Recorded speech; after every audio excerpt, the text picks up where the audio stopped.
नमस्कार दोस्तों, मैं दिलीप कुमार। दोस्तों, शिक्षक बहाली की प्रक्रिया बिहार में शुरू से ही, जब से नीतीश सरकार ने शिक्षक बहाली की प्रक्रिया अपनाई है, तब से ये प्रक्रिया बड़ी ही जटिल और विवादास्पद रही है। अभी जो STET का रिजल्ट आया था कुछ दिन पहले, उसमें 24,599 अभ्यर्थियों को सफल घोषित किया गया था और कहा गया था कि जो भी ये 24,599 अभ्यर्थी STET क्वालिफाई किए हैं यानी पास किए हैं, उन सब की नौकरी पक्की है, यानी कि ये सभी शिक्षक बनेंगे।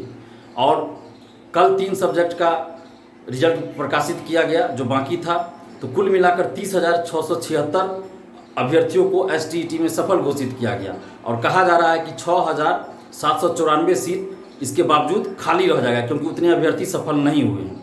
लेकिन कल ही जब मेरिट लिस्ट की बात आई है, मेरिट लिस्ट वेबसाइट पर डाला गया है, तो हज़ारों अभ्यर्थी परेशान हैं, क्योंकि जब 24,599 अभ्यर्थियों का रिजल्ट पहली बार आया था, जो प्रथम बार STET का रिजल्ट घोषित किया था, तो उस समय ये कहा गया था कि जितने भी STET पास करेंगे सभी टीचर बनेंगे और सबकी नौकरी पक्की है। और ये बात शिक्षा मंत्री विजय कुमार चौधरी जी ने भी कहा था और प्रधान सचिव ने भी कहा था।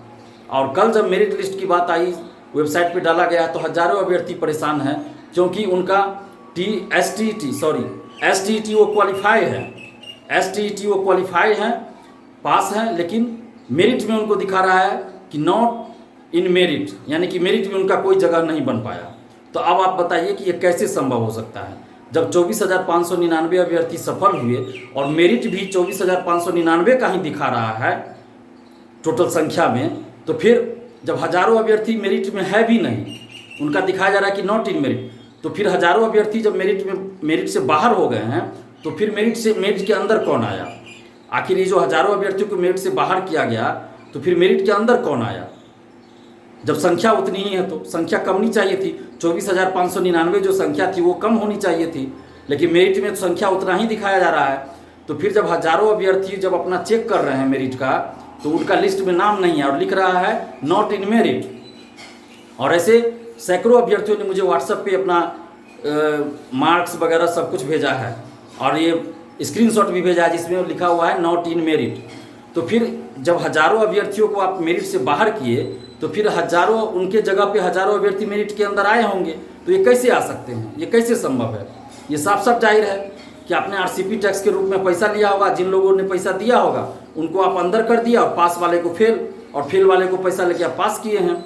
तो ये महा खेला हुआ है STET रिजल्ट में। जिस तरह से बिहार दरोगा में खेला हुआ, BPSC में खेला हुआ, सिपाही भर्ती में खेला हुआ, उसी तरह से इसमें खेला हुआ है और ये महा खेला हुआ है। और अभी भी वक्त है, बिहार की समस्त छात्र छात्राओं को एकजुट होना चाहिए, चाहे आप शिक्षक अभ्यर्थी हों, चाहे दरोगा अभ्यर्थी हों, चाहे सिपाही भर्ती के अभ्यर्थी हों, या BPSC के अभ्यर्थी हों, या PSSC के अभ्यर्थी हो, या नर्स के अभ्यर्थी हो, नर्स बहाली के अभ्यर्थी हो, समस्त छात्र छात्राओं को अब एकजुट होना पड़ेगा और एक बड़ा छात्र आंदोलन करना पड़ेगा। तभी ये सरकार हम लोग की बात को सुनेगी और धांधली बंद होगी और प्रतियोगी परीक्षाओं में पारदर्शिता आएगी। अगर आप चाहते हैं कि धांधली बंद हो और सरकारी नौकरियों के लिए जो बहालियाँ होती है, जो परीक्षाएं होती हैं, उसमें पारदर्शिता लाई जाए और पारदर्शिता अनिवार्य हो, तो इसके लिए आपको आंदोलन करना ही पड़ेगा, सड़क पे उतरना ही पड़ेगा। और हम इसी उद्देश्य से राष्ट्रीय छात्र एकता मंच बनाए हैं। फेसबुक पे ये ग्रुप है, आप लोग उस ग्रुप से जुड़िए। और अगर आप लोग चाहते हैं कि धांधली बंद हो, पारदर्शिता लाई जाए, तो प्लीज़ आप हमारा साथ दीजिए। और हमारा मोबाइल नंबर है, उस पर आप फ़ोन करके या व्हाट्सएप पर मैसेज करके हमें आप सूचित कर सकते हैं। हम हर एक ज़िला में हम 11 सदस्यीय टीम बना रहे हैं, जिला स्तर पे भी और ब्लॉक स्तर पे भी। तो आप लोग हमारा साथ दीजिए। हमारा मोबाइल नंबर है 7282005656। आप इस नंबर पे हमें कॉल या व्हाट्सएप करके हमें बता सकते हैं। और एकजुट होना ही पड़ेगा, नहीं तो आगे जो 2213 दरोगा बहाली है, फिर शिक्षक बहाली होगी, सिपाही भर्ती की होगी, BPSC की परीक्षा होगी, BSSC की बहाली आएगी, सब में इससे भी ज़्यादा बड़ी धांधली होगी। तो प्लीज़ अभी भी वक्त है, प्लीज़ एकजुट होइए ताकि बिहार के सभी प्रतियोगी परीक्षाओं में धांधली बंद हो और पारदर्शिता लाई जाए। तो प्लीज़ एकजुट होइए। धन्यवाद। जय हिंद।